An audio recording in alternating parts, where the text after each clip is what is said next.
শ্বাস প্রশ্বাসের সাথে জড়িত দুইটা গ্যাস অক্সিজেন এবং হচ্ছে কার্বন ডাই অক্সাইড। আমাদের অতি পরিচিত দুইটা গ্যাস। আমরা জানি যে আমরা যখন প্রশ্বাস নিচ্ছি আসলে তখন হচ্ছে অক্সিজেন আমরা গ্রহণ করছি বায়ুমণ্ডল থেকে, আবার যখন আমরা ছেড়ে দিচ্ছি তার প্রধান গ্যাসটা হচ্ছে কার্বন ডাই অক্সাইড।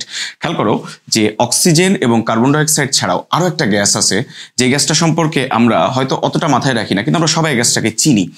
এই গ্যাসটার নাম হচ্ছে কার্বন মনোক্সাইড। এটার নাম হচ্ছে কার্বন মনোক্সাইড। খেয়াল করে দেখো তো এই গ্যাসটার আমরা নাম জানি কিনা। আমার মনে হয় আমরা সবাই জানি। দেখো অক্সিজেনের সাথে আমরা শ্বসন চ্যাপ্টারে পড়ছি যে অক্সিজেন আমরা যখন গ্রহণ করি, অক্সিজেন গ্রহণ করার জন্য আমাদেরকে হেল্প করে কে? অক্সিজেনের সাথে যুক্ত হয় হচ্ছে হিমোগ্লোবিন। এই যে লোহিত রক্তকণিকার যে হিমোগ্লোবিন, যেটা লোহিত রক্তকণিকার ভিতরে থাকে, সেই হিমোগ্লোবিন অক্সিজেনের সাথে তোমার কি হয়? অক্সি হিমোগ্লোবিন নামক একটা যৌগ তৈরি করে। অক্সি হিমোগ্লোবিন নামক এরকম একটা যৌগ তৈরি করে। আমরা জানি এর মাধ্যমেই প্রত্যেকটা কোষে কোষে রক্তনালীর মাধ্যমে, রক্তের মাধ্যমে প্রত্যেকটা কোষে কোষে যায় এবং হচ্ছে সেই কোষে গিয়ে অক্সিজেনটা ব্যাপন প্রক্রিয়াতে কোষের ভিতর প্রবেশ করে। আর কোষে সৃষ্ট হওয়া কার্বন ডাই অক্সাইডটা প্রতি মুহূর্তে যে তৈরি হচ্ছে আমাদের এই শ্বসনের ফলে, সেই কার্বন ডাই অক্সাইডটা বের হয়ে রক্তনালীর মাধ্যমে তোমার হচ্ছে যে আবারও আমাদের নাকের মাধ্যমে হচ্ছে বায়ুমণ্ডলে বাইরে চলে যাচ্ছে। কিন্তু এই যে অক্সিজেনের সাথে যখন যুক্ত হচ্ছে তখন আমরা এই যৌগটাকে, হিমোগ্লোবিনের যৌগটাকে বলি হচ্ছে অক্সি হিমোগ্লোবিন। আর যখন কার্বন ডাই অক্সাইডের সাথে হিমোগ্লোবিন যুক্ত হয়, যদিও কার্বন ডাই অক্সাইড আরো অন্যান্যভাবে পরিবাহিত হয়, তবে কার্বন ডাই অক্সাইডকেও কিন্তু হিমোগ্লোবিন পরিবহনে সাহায্য করে। প্রায় 27% মতো তোমার হচ্ছে যে কার্বন ডাই অক্সাইড হিমোগ্লোবিনের মাধ্যমে পরিবাহিত হয়। তখন যৌগটার নাম হচ্ছে কার্বামিনো হিমোগ্লোবিন। খেয়াল করো, কিন্তু কার্বন মনোক্সাইডের সাথে যখন হিমোগ্লোবিন যুক্ত হয়, কার্বন মনোক্সাইডের সাথে যখন হিমোগ্লোবিন যুক্ত হয় তখন এটাকে বলা হয় কার্বক্সি হিমোগ্লোবিন। Carboxy haemoglobin. অর্থাৎ খেয়াল করে দেখো তো, মজার জিনিস হচ্ছে কার্বক্সি হিমোগ্লোবিন নামটা শুনলে মনে হয় কি যে কার্বন ডাই অক্সাইডের সাথে হিমোগ্লোবিন যুক্ত হয়েছে, ফলে কার্বক্সি হিমোগ্লোবিন তৈরি করছে। আমরা এই জায়গাটা কিন্তু ভুল করি, কিন্তু আমরা এই জায়গায় ভুলটা করব না। কার্বন মনোক্সাইডের সাথে যখন তোমার হচ্ছে হিমোগ্লোবিন যুক্ত হয় তখন এটাকে আমরা বলি হচ্ছে কার্বক্সি হিমোগ্লোবিন, কিন্তু এটার সাথে যখন যুক্ত হয় কার্বন ডাই অক্সাইডের সাথে তখন আমরা কি বলি? Carbamino haemoglobin. আর অক্সিজেনের সাথে যখন যুক্ত হয় তখন এটাকে আমরা বলি অক্সি হিমোগ্লোবিন। এখন এই কার্বক্সি হিমোগ্লোবিন যখন যুক্ত হয় এই কার্বন মনোক্সাইডের সাথে, এই কার্বন মনোক্সাইড একটা গ্যাস, যেই গ্যাসটা ভারী এবং হচ্ছে এই গ্যাসের কোনো স্বাদ নাই, গন্ধ নাই, তোমার হচ্ছে কোনো বর্ণ নাই, অর্থাৎ একে দেখে চেনা যায় না, গন্ধ শুকেও বোঝা যায় না। এই কার্বন মনোক্সাইডটা প্রধানত তোমার হচ্ছে আমাদের চারপাশে তৈরি হয় বিভিন্ন জিনিসকে পোড়ানোর মাধ্যমে। পোড়ালে অবশ্যই কার্বন ডাই অক্সাইড প্রধান গ্যাস, কিন্তু এছাড়াও স্মোকিং থেকে শুরু করে কলকারখানার ধোঁয়াতে কিংবা হচ্ছে গাড়ির ধোঁয়াতে, বিভিন্ন জায়গায় যেখানে বার্ন হচ্ছে, ব্রয়লারের এরকম বিভিন্ন মেশিন থেকে যখন বার্ন হয় তখন তোমার একটা উল্লেখযোগ্য গ্যাস হচ্ছে কি? Carbon monoxide. এই কার্বন মনোক্সাইড কিন্তু আমাদের প্রতি মুহূর্তে, আমাদের দেশে এই মুহূর্তে ঢাকা শহর পৃথিবীর প্রায় সবচেয়ে দূষিত একটা শহর, সেখানেও কিন্তু কার্বন মনোক্সাইড একটা উল্লেখযোগ্য গ্যাস, যেটা আমাদের হচ্ছে ক্রমাগত ক্ষতি করে যাচ্ছে।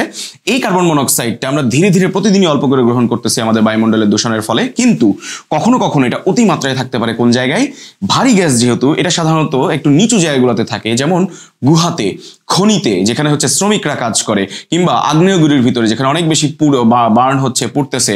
কিন্তু সাধারণত ধীরে ধীরে গ্রহণ করলে এটাকে আমরা টের পাই না, ধীরে ধীরে আমাদের শরীরে ক্ষতি করতেছে। কিন্তু যখন খনিতে শ্রমিকরা কাজ করে অনেক গভীরে, সেই গভীরে কাজ করার সময় অনেক সময় তোমার এই যে শ্রমিকরা হঠাৎ করে মাথা ঘুরে পড়ে যাচ্ছে, বমি হচ্ছে, এরকম বোঝাও যাচ্ছে না আসলে তার কি হচ্ছে। এইখানে অন্যতম প্রধানত দায়ী যে গ্যাসটা সেটা হচ্ছে কার্বন মনোক্সাইড। যেই কার্বন মনোক্সাইডটা স্বাদ গন্ধ না থাকার কারণে তোমার হঠাৎ করে ক্ষতি করতে পারে, একদম হচ্ছে নীরবে নিভৃতে।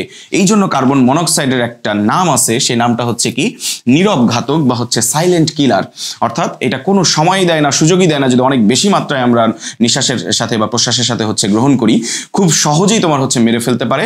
স্বাদ গন্ধ বর্ণ না থাকার কারণে ভিকটিম বা যে আসলে আক্রান্ত হচ্ছে সে বুঝতে পারে না। এবং মজার জিনিস হচ্ছে বা একই সাথে দুঃখের জিনিস হচ্ছে, হিমোগ্লোবিন যে আমাদের খুব পছন্দের বা আমাদের শরীরে খুবই উপকারী জিনিস, আমরা জানি যে অক্সিজেন পরিবহন তাকে ছাড়া হইতো না, সেই হিমোগ্লোবিন অক্সিজেনের সাথে যে যৌগটা তৈরি করে সেটার নাম কি? Oxy haemoglobin.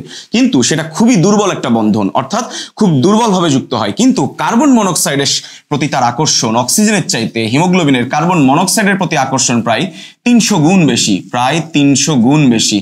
অর্থাৎ তুমি যাকে আপন মনে করলা, সেই হিমোগ্লোবিন যাকে তুমি হচ্ছে শরীরের ভিতরে হচ্ছে যে খাবার দাবার দিয়ে পুষ্টি দিয়ে হচ্ছে যে পেলে পুষে বড় করতেছো বা তোমার ভিতরে রাখতেছো, তোমার বন্ধু ভাবতেছো, তার কিন্তু তোমার হচ্ছে অতি পরিচিত অক্সিজেনের চাইতে কার প্রতি মায়া বেশি, কার প্রতি ভালোবাসা বেশি? কার্বন মনোক্সাইডের প্রতি। সে কার্বন মনোক্সাইডের সাথে খুব দ্রুত যুক্ত হয়, খুব বেশি শক্তিশালীভাবে যুক্ত হয়, যেটা 300 গুণ বেশি তোমার হচ্ছে শক্তিশালী। একই সাথে কার্বন অক্সিজেনের সাথে যখন সে যুক্ত হয় তখন সেটা হচ্ছে কি খুবই টেম্পোরারি একটা যৌগ অক্সিহিমোগ্লোবিন, যাকে খুব সহজে ভেঙে ফেলা যায়। কিন্তু কার্বন মনোক্সাইডের সাথে সে একবার যুক্ত হয়ে গেলে তাকে আর আলাদা করা যায় না, সে আর এর থেকে আলাদা হতে চায় না। ফলে ওই হিমোগ্লোবিনগুলো আর কোনো নতুন অক্সিজেনকে সহজে গ্রহণ করতে পারে না। ফলে ওই লোককে বাঁচানো খুবই টাফ হয়ে যায়। অর্থাৎ ওই লোককে অক্সিজেন দিয়েও তোমার হচ্ছে সামান্য বা নর্মাল অক্সিজেনে নিয়ে আসলেও তাকে বাঁচানো কঠিন হয়ে যায় যদি বেশি পরিমাণে কার্বন মনোক্সাইড যুক্ত হয়ে যায়। তখন তাকে বিশেষ প্রক্রিয়াতে যদি তাকে বাঁচানো সম্ভব হয়, অনেক বেশি পরিমাণ অক্সিজেনের প্রেসার দিয়ে তাকে হচ্ছে বাঁচানোর কিছু উপায় থাকে। অর্থাৎ হচ্ছে কার্বন মনোক্সাইড দেখা না গেলেও, গন্ধ না শোকা গেলেও আমাদের জন্য খুব ভয়াবহ একটা গ্যাস, যেটা হচ্ছে পৃথিবীর বাতাসে, বায়ুমণ্ডলে এই দূষণের ফলে তোমার হচ্ছে কিন্তু বেড়েই চলেছে। এরকম আরো তথ্য সম্পর্কে আমরা অবশ্যই জানবো, যেগুলো আমাদের জীবনের সাথে, আমাদের দৈনন্দিন জীবনের সাথে যেমন জড়িত, একই সাথে আমাদের কিন্তু পড়া বা সিলেবাসেরও কিন্তু অংশ। তোমরা সবাই খুব ভালো থাকো, পরবর্তী অন্য কোনো ভিডিওতে দেখা হবে।